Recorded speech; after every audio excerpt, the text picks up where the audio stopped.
প্রাচীন ভারতীয় বিজ্ঞান নিয়ে বহুল চর্চা হতো। তার দ্বারা সে সময় বহু অসাধ্য সাধন করেছেন সাধারণ মানুষ। কিন্তু বর্তমান আধুনিক যুগে প্রাচীন ভারতের বিজ্ঞান নিয়ে হয়তো তেমন মাথা ব্যথা নেই। কিন্তু প্রাচীন ভারতের বিজ্ঞান আমাদের কাছে ঐতিহ্য এবং পরম্পরা। সেই বিষয়টিকে সামনে রেখেই আজ বিশেষ উদ্যোগ গ্রহণ করল বিজ্ঞান ভারতীয় উত্তরবঙ্গ। আজ রায়গঞ্জে সারদা শিশুতীর্থে বিজ্ঞান ভারতী উত্তরবঙ্গের পক্ষ থেকে ইন্ডিয়ান নলেজ সিস্টেম বৈদিক যুগে বিজ্ঞান চর্চা নিয়ে একটি সেমিনার অনুষ্ঠিত হয়। এই সেমিনারে প্রধান বক্তা ছিলেন কলকাতা বিশ্ববিদ্যালয়ের প্রাক্তন অধ্যাপিকা মঞ্জুষা মজুমদার। তিনি তার বক্তব্যের মধ্যে দিয়ে শ্রোতাদের সমৃদ্ধ করেন। যুদ্ধের পক্ষ থেকে জানানো হয়েছে, প্রাচীন ভারতের বিজ্ঞান চর্চার বিষয়ে ছাত্রছাত্রীদের সমৃদ্ধ করতে এই আয়োজন। বলছে দাদা কি নাম আপনার? আমার নাম মৃত্যুঞ্জয় দাস। আমি বিজ্ঞান ভারতী উত্তরবঙ্গ প্রান্তের যুগ্ম সম্পাদক। বলছে আজকে কি কর্মসূচি? আজকে আমাদের উত্তরবঙ্গের মধ্যে এই প্রথম রায়গঞ্জে আমরা ইন্ডিয়ান নলেজ সিস্টেম, আপনারা হয়তো জানেন যে ভারত সরকার আমাদের যে প্রাচীন বিজ্ঞান এবং গণিতের চর্চা ছিল সেগুলো বিষয়ে একটা বিশেষ বিভাগ করেছে শিক্ষার। সেই ইন্ডিয়ান নলেজ সিস্টেমের উপরে সায়েন্স অফ বৈদিকীরা, মানে বৈদিক যুগে যে বিজ্ঞান চর্চা ছিল তার মধ্যে বিশেষত গণিত, তার উপরেই একটা আমরা ছোট্ট সেমিনার আয়োজন করছি।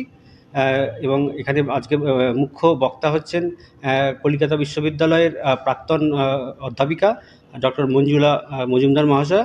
তিনি এই ইন্ডিয়ান নলেজ সিস্টেম সম্বন্ধে বিশেষভাবে বিশেষজ্ঞ।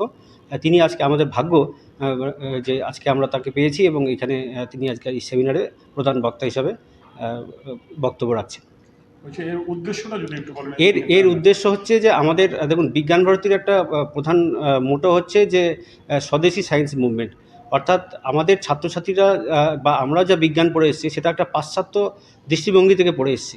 অর্থাৎ আমাদের দেশেও প্রাচীনকালে যে যথেষ্ট বিজ্ঞান চর্চা ছিল, সেই বিষয়গুলোই আমাদের দেশের বর্তমানকালে যে ছাত্রছাত্রী তাদের মধ্যে যাতে আমরা ইম্পার্ট করতে পারি, তারা যাতে জানতে পারে, তারা সমৃদ্ধ হতে পারে এবং এর মাধ্যমে দেশের প্রতি তাদের যে একটা ভালোবাসা জন্মাবে, একটা দেশাত্মবোধ জন্মাবে, সেটাই আমাদের এই উদ্দেশ্য। সেই সাথে আগামী ভবিষ্যতেও এগুলো আমাদের পাঠ্যসূচিতেও আসতে চলেছে, ন্যাশনাল এডুকেশন পলিসিতে। সুতরাং সেই জন্যই আমাদের শিক্ষক শিক্ষিকা যারা আছেন, যারা এখানে অংশগ্রহণ করেছেন, তারাও সমৃদ্ধ হবেন, আগামীতে তারাও নিজেদেরকে প্রস্তুত করবেন এবং এর মাধ্যমেই সমাজে এই বার্তাটা আরও ব্যাপকভাবে বিস্তৃত হবে। আমি বলতে আমার কোনো দ্বিধা নেই। আমি যখন রিসার্চ করি তখন আমি যার কাছে কাজ করতাম, খুব নামকরা একজন জিওমেট্রার, প্রফেসর এমসি চাকরি, তার নামে একটা স্পেসও আছে।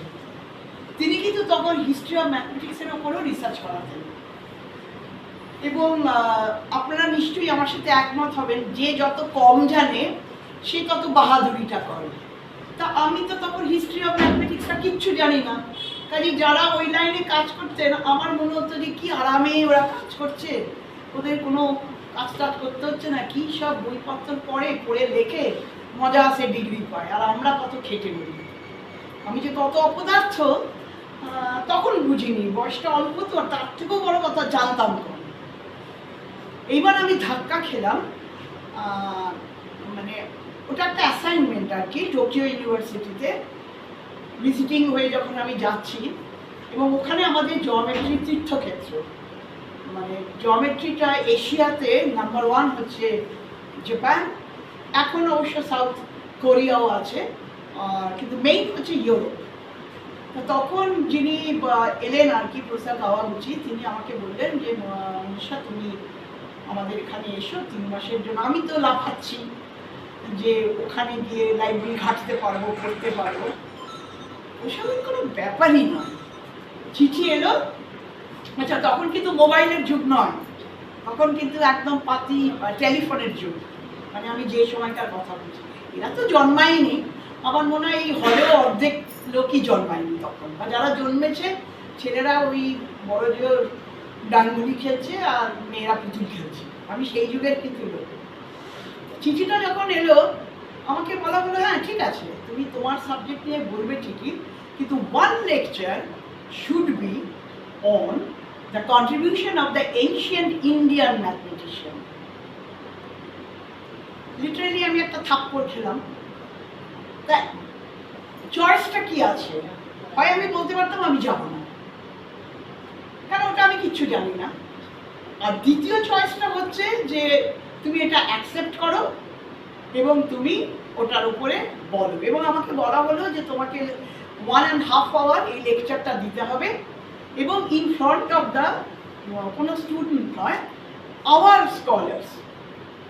তো এইবার আমার স্যারের কাছে যেতে হলো যে স্যার আমি তো কিচ্ছু জানি না, আমি স্পেশাল পেপারে পড়িয়েছি ইন্ডিয়ান ম্যাথমেটিশিয়ানদের সম্বন্ধে, কিন্তু জাপানের এই স্কলারদের সামনে বলা মানে তো মানে আমি আমার নিজের জিওমেট্রি নিয়ে তখন আর কিছু পড়াশোনা করছি না।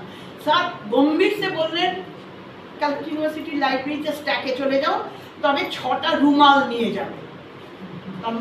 আপনিও কি মুরগি প্রতিপালন করে আর্থিক লাভের মুখ দেখতে চান? হরেক রকম প্রজাতির মুরগির শাবক লালন পালন করে বিক্রয় করে লাভবান হতে পারবেন খুব সহজেই। তাহলে আর চিন্তা নেই, আপনার জন্য প্রচেষ্টা নিয়ে এসেছে সেই সুযোগ। একই ফার্মে হরেক রকম প্রজাতির মুরগি পেয়ে যাবেন এখানে। এখানে রয়েছে করকনাথ মুরগি, এছাড়াও আছে গিনি, ফ্রিগেল, টার্কি দেশি, এছাড়াও কোয়েল মুরগির শাবক। পাইকারি এবং খুচরো বিক্রয় করা হয়। যারা মুরগি পালন করে লাভবান হতে চান তাদের সকলকে আহ্বান জানাই আমরা। আজই চলে আসুন আমাদের প্রতিষ্ঠানে। আমাদের ঠিকানা মহারাজাহাট, রায়গঞ্জ, উত্তর দিনাজপুর। মোবাইল নম্বর 8250428960, 8145717292, 9907063902। শিক্ষাই জাতির মেরুদণ্ড। ছোট ছোট শিশুদের প্রাথমিক শিক্ষা পরিপূর্ণ না হলে আগামীতে সেই শিশুরা সঠিক পথে চলতে গিয়ে হোঁচট খায়। শিশুদের এই শিক্ষার প্রয়োজনীয়তাকে সামনে রেখেই গত 1 বছর ধরে পরিষেবা দিয়ে চলেছে জিনিয়াস এডুকেয়ার একাডেমি। শিশুদের অত্যাধুনিক শিক্ষায় শিক্ষিত করে তোলার একমাত্র বিশ্বস্ত প্রতিষ্ঠান এই একাডেমি।